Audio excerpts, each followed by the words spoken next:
Hello, my name is Magnus Billgren. I work with Tolpagorni Product Management.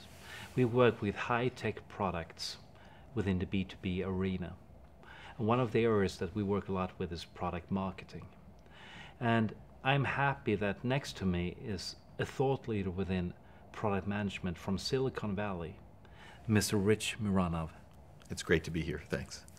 You know, Rich, product marketing, marketing, it's in blood for a lot of Americans. Right. And for you. But for a lot of us Europeans, we're not as good in marketing. We do not see ourselves as good as marketeers. Sure. As the Americans claim to be, yes. Yeah. Right. It's the big ego that's important, yes. But here also we see that there's different levels of marketing, and where the product management comes in, and also within high tech, it creates a different marketing setup.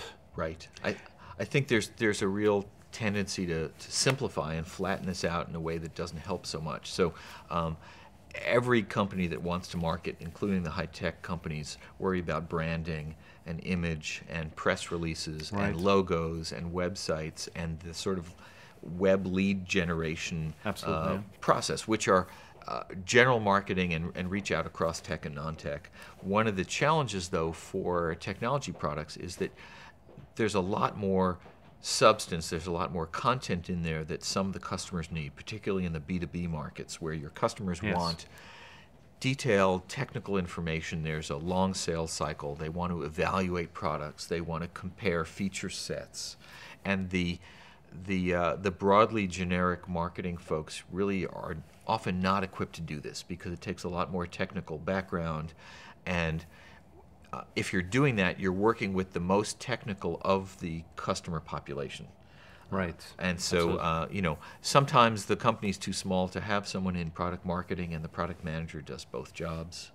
Or equivalently, there's no product manager and the product marketer does both jobs. But where we have a chance to divide those up and have a person who's very sales and marketing focused, but with a technical background, I think it's really important. And how do you see the product management role in creating, or what kind of role should product management take? A lot of the companies do not have product marketeers, or they have a marketing department, but a lot of the product marketing is done or supported by the product managers. Right. I think almost every company has a slightly different staffing model. Yes. But if we think of the product manager as the person who has to create the intellectual property, the content for features and benefits, for return on investment, for competitive analysis and how this fits up against the competitors. It's the sort of positioned factual bits. Right. It's kind of like a brief. It's a brief, sure. It's the half page that the customer may believe is factual, but in fact the product marketer and the product manager know is factual with a heavy twist of positioning, so that the things about our product that are best are most obvious. So we're describing use cases where our product fits well. We're describing the features that our products have that the competitors are weak on, so that it's less emotional perhaps than the branding and the advertising.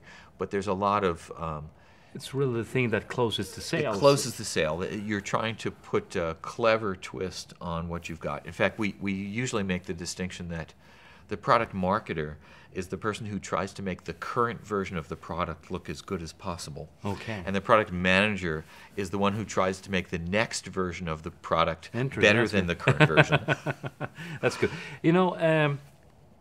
When creating product marketing material or collaterals, we've come across some companies, they use checklists with different, but we found sometimes that they do create a lot of material that's not really being used. So we started using a process where we look at the sales process and how can we as product managers support the sales process, because that's where we use the product marketing material. Right.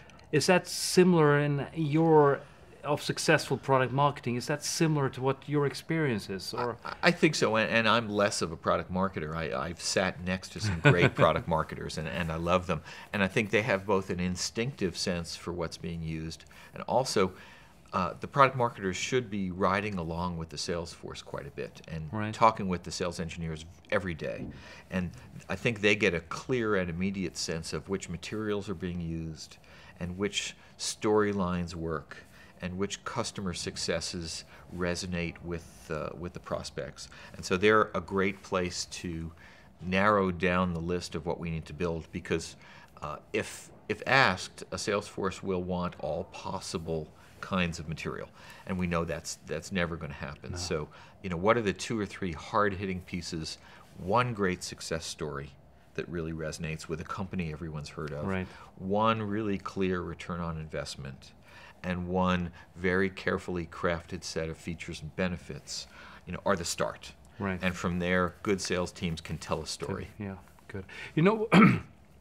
One thing that I've noticed is sometimes that when you produce too much of these glossy brochures or too great of a PowerPoint, it's actually passive. It makes the sales force too passive instead of making them active. I mean, we want to have engaging material, product Sure. material that was engaged the sales guys as well as the customer. Have you seen any good examples on this, or companies that have done something in that arena? Or Yeah, I think a lot of companies that have done really good material, particularly on the consumer side, where consumers are much more sensitive to this. But I think what's important is to have a little bit of slack, right? So it's important that the 3 or 4 positioning slides for the company be consistent and correct. Right. And be the ones that we've perfected, that you've tested, and then you give the room behind that where you might have 5 or 6 different case studies, and the sales team picks the one that matches. Right. Or maybe they have one better than yours and they simply go on without it. Right. But you need a sort of building block model, because almost every sales call wants something unique and different. Right. So what's the toolkit? What's the assembly pieces that the sales team can grab from, so that they get the corporate story to start, or the correct product story to start, and then they can build behind that for what the customer really needs. Okay, but I see that product marketing is an essential part of, let's say, for the product manager to be involved in. Yes. Because that's really where we generate the money on our product. Right, and I So think we need to be involved in I that. think often product managers don't appreciate their sales force enough, even though that's where money comes from and pays our salaries, and that the interaction, the constant, exchange between product managers and what's happening in the marketplace is what makes both better products and better product marketing materials. Okay. Rich, thank you for sharing your experience and your It's knowledge. it's great to be here. Thank you.